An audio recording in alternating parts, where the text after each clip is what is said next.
The universe we live in. Outer space. What are your first thoughts when you think about outer space? A view of 1,000 little shiny lights, an incredible view of Earth from space, aliens flying in saucers, deep dark empty nothingness, unexplored possibilities and galaxies, breathtaking colors and structures, or how about chaos and violence? We're going to talk about 4 different topics to get to know our universe a little bit better. These are going to be stars, galaxies, nebulas and other clusters, and physics. Start off, what is a star? Stars are huge celestial bodies made mostly of hydrogen and helium that produce light and heat from this churning nuclear force inside of their cores. They are held together by their own gravitational attraction. Stars are the most widely recognized astronomical object and are the building blocks of a galaxy. They are responsible for distributing and manufacturing heavy elements which include carbon, nitrogen, and oxygen.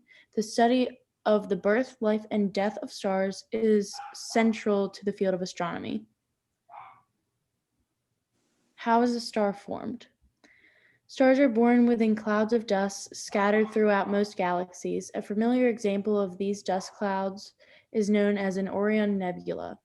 Turbulence deep within these clouds gives rise to knots with sufficient enough mass that the gas and dust can begin to collapse under its own gravitational attraction.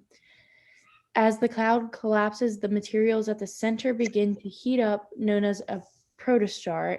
It is this hot core at the heart of the collapsing cloud that will one day become the star. When you think about things heating up, like say you turn on the stove, the coil becomes red as it gets hotter.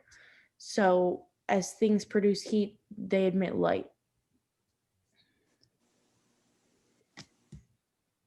What causes stars to appear in different hues? Some stars shine more brightly than others. Their brightness is a factor of how much energy they put out. This is known as luminosity and how far away they are from the Earth. Color can also vary from star to star based on the temperature. All the temperatures within each star is not the same. So while most oftentimes blue means cold and red means hot, when it comes to stars, it's the opposite. Stars with a higher temperature tend to be white or blue, and then stars with a lower temperature tend to be more of an orange or a red. The sun.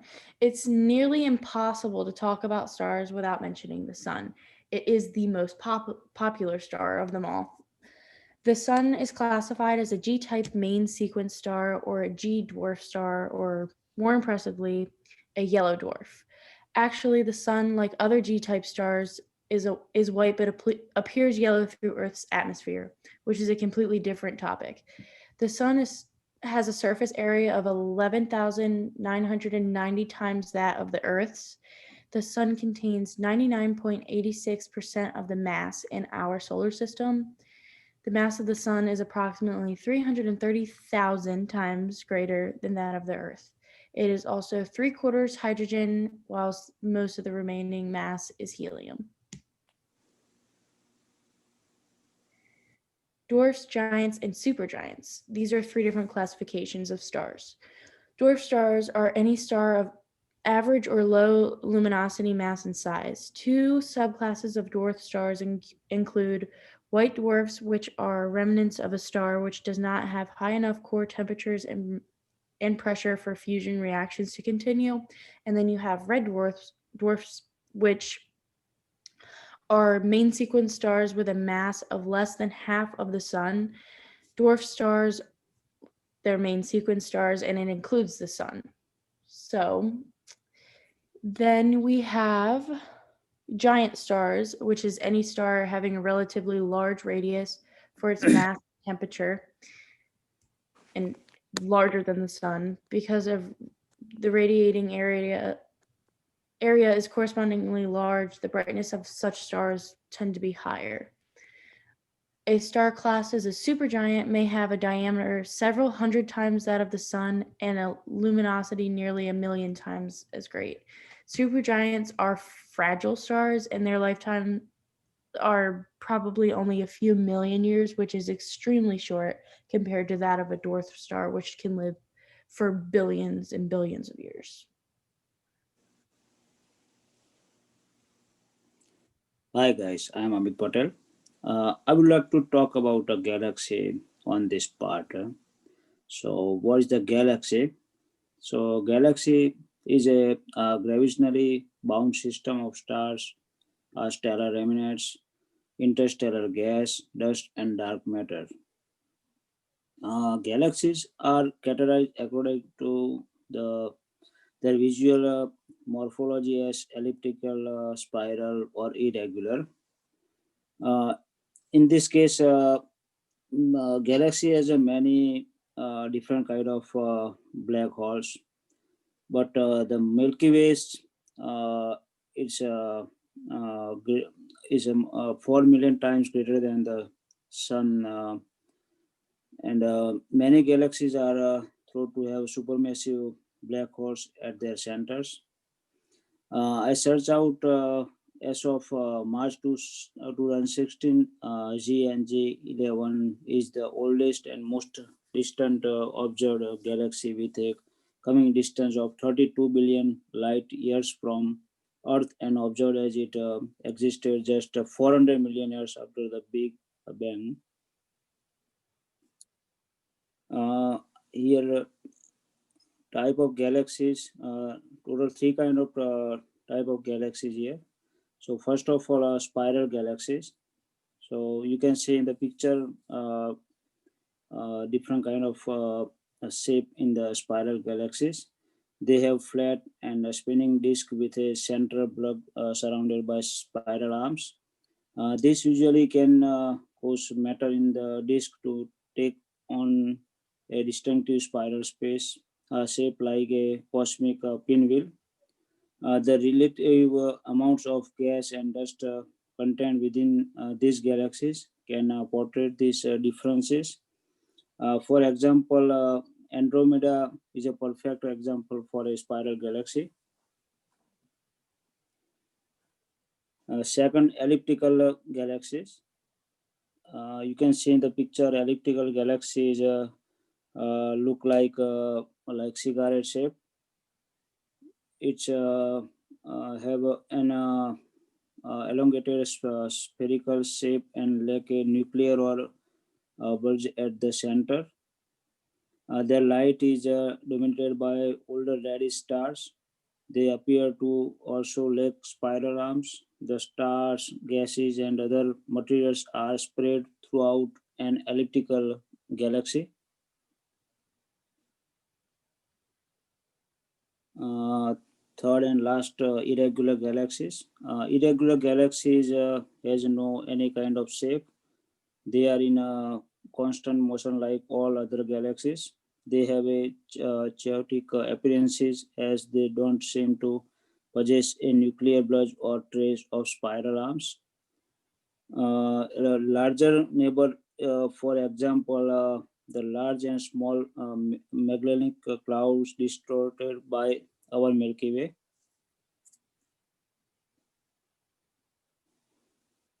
Here, black holes work for the galaxy. What is the black holes first of all?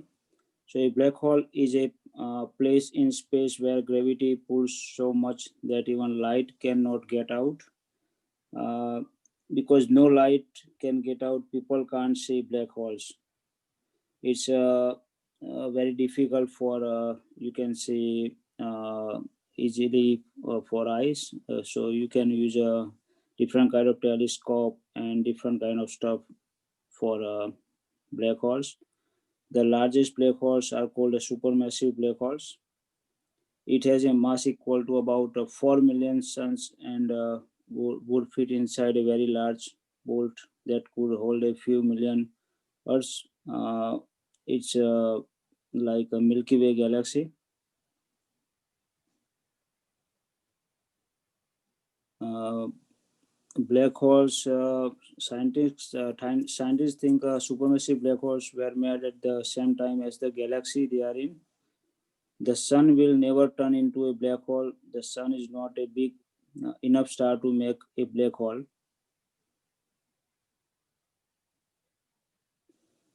Here I talk about supermassive black holes. So supermassive black holes must have also started off larger than average to give them a jump star in their path to cosmic confluence. Observational evidence indicates that almost every large galaxy has a supermassive black hole at the galaxy center.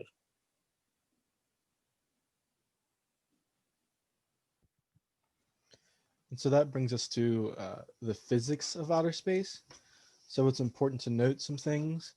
Time is not experienced the same throughout the solar system, galaxy, or even the universe. Um, Gravity is more than just a pulling of towards something heavy.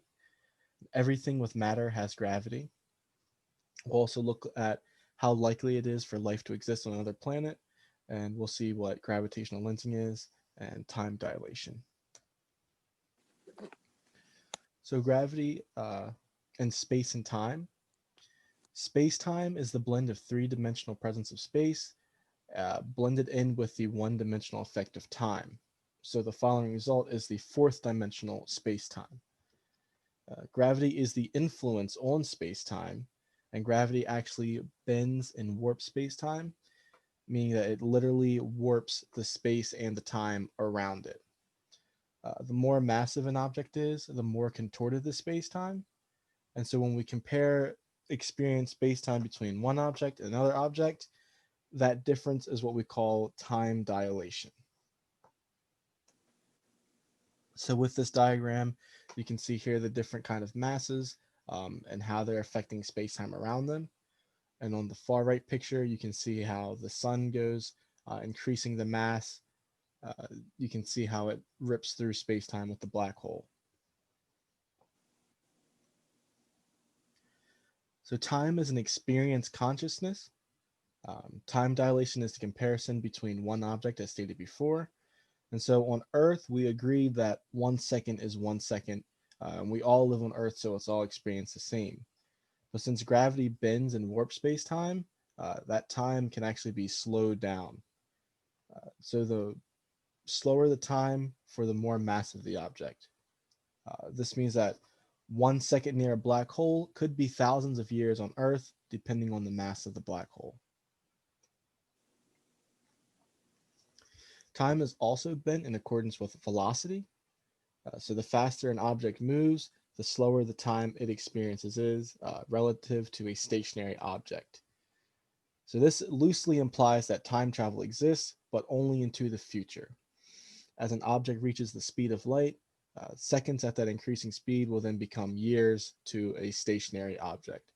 And with the photo on the right-hand side, you can see the dots, the green dots, the blue dots in between. There's only three, very few. But then when you add the motion, there's more blue dots, meaning that you're experiencing slower kind of, there's more room for activities within that 1 second, even though the dots are only, equidistant. So as stated before, with gravitational lensing, gravity bends space and time.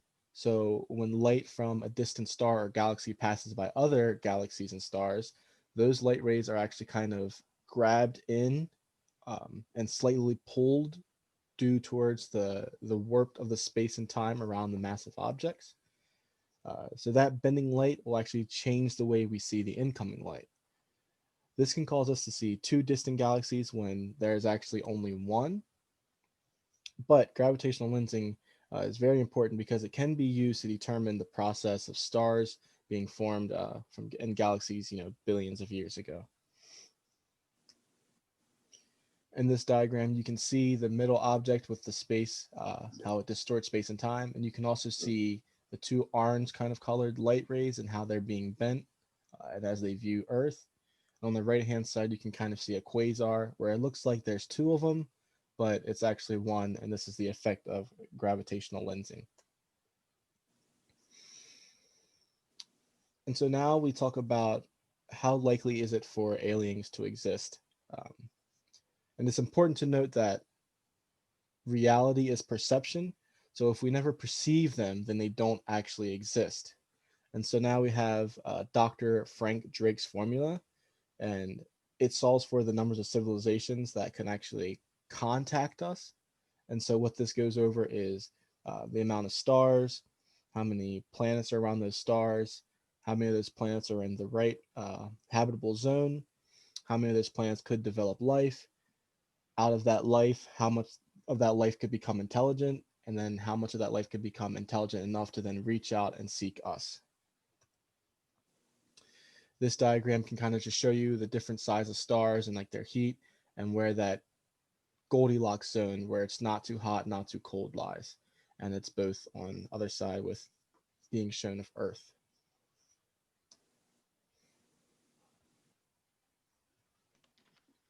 So I'm Cortland Suggs, and today I'm going to be informing you about nebula and clusters. I'm a Golden Beacon College student, and my information was gained through research. Nebula are large formations of dust and clouds, and these formations happen in outer space. The formation of the dust and clouds come from the combination of hydrogen and helium, and most times there's more helium than hydrogen to allow this formation.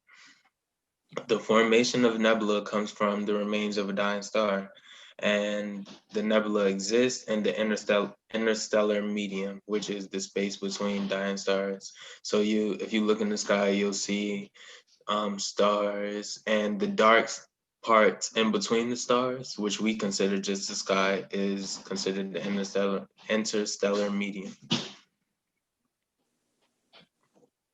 There are four main types of nebula. Planetary nebula.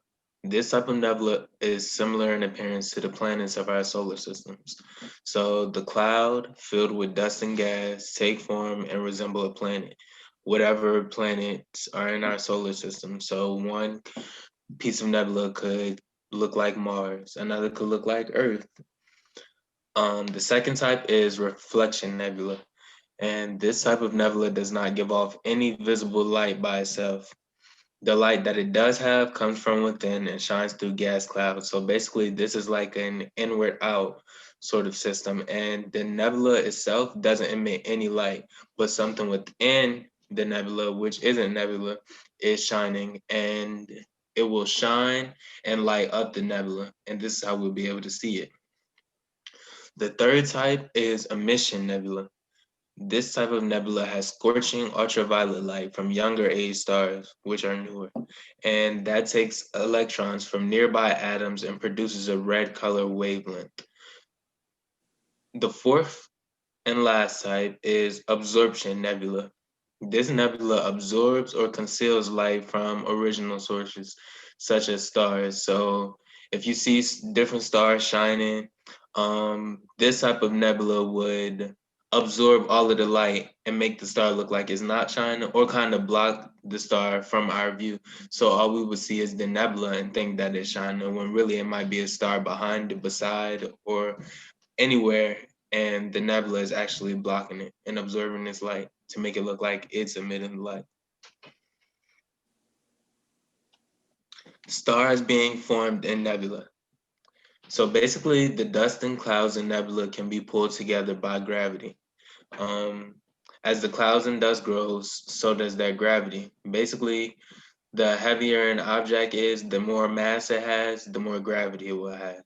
So as the size of the dust and clouds grow, it will eventually fall from its own gravity, meaning that the size of it and the mass of it will be too heavy for its own gravity to even hold up anymore. When the cloud falls from its own gravity, the core will heat up, which is the middle, and it will be the beginning of a new star, which will go on to burn for hundreds of thousands of years. And these are just some different types of famous nebulas. You can see some are lighter than others. Those are the ones that emit their own light. And then others, which are dark on the outside, but on the inside, there's a very bright light coming from it. And these are the ones that don't emit any light themselves, but have something within them that light them up. And then we'll move on to clusters. So clusters are a dense group of thousands or even millions of stars. This group of stars helps researchers determine where the center of the universe is and also the age of the universe. So this is like a very important thing and asset that scientists have, because they can look at these stars and determine how long existence has happened or been here. Clusters are made of two things: light matter, which is stars and hot gas, and dark matter. So basically, when you look at the sky and see the stars, that's the light matter, and the dark matter would be from what I said before, which is the interstellar medium. And they kind of work hand in hand, because without the dark matter or interstellar medium, we wouldn't see the contrast of how light the stars are. Clusters are developed from molecular clouds and large amounts of gas that form as stars collapse. The temperature of the gas that forms clusters is between 10 and 100 million degrees. A lot of the times, the temperature of the star is what determines the color of the star. So some stars might be more red or some stars might be more blue. But the amount of gas in a cluster can be determined from X-ray luminosity. And clusters are the largest known objects discovered in space by man. So all of the different planets and all the things that we've seen are not as large as cluster stars. There are estimated 150 clusters of stars, and each one contains thousands or millions of stars. And these are just some pictures of the clusters. So in the top picture, you can see thousands of stars. And what I meant when I said the different colors and temperatures, the top picture is blue. The bottom picture is red, which means that the stars are different temperatures, but each picture is considered one cluster. So thousands or millions of stars is one cluster, and we have 150 total different clusters of those. And this is my works cited. Thank you very much.